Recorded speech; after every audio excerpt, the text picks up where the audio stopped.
Ei, mans vārds ir Gunita Lakstiņas Kroderēna, un šodien mēs tiekamies 120. rubrikas Darīt ir radīt, ja ne jau šī nav sērijā. Aizvadītajās brīvdienās es biju savā mīļajā Rendā ciemā pie Kuldīgas, pie Abavas upes, kuras uzaugu. Mums bija klases salidojums.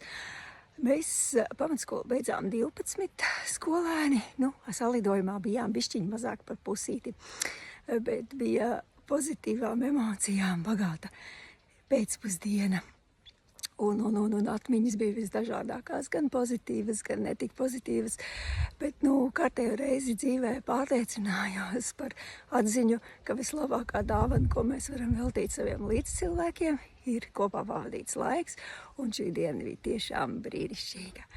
Tā kā es zinu, ka citi cilvēki nekad neierodas uz salidojumiem un nemaz nevēlas to darīt, tad es esmu pilnīgi pretējais. Es organizēšu arī turpmāk un braukšu. Man ļoti patīk šī gremdēšanās bērnības atmiņās, jo tas ir tik forši. Tas viss mūs ir izveidojis par tiem cilvēkiem, kas mēs esam, un ir vajadzīgs bijis gan tas labais, gan tas sliktais. Paldies visiem!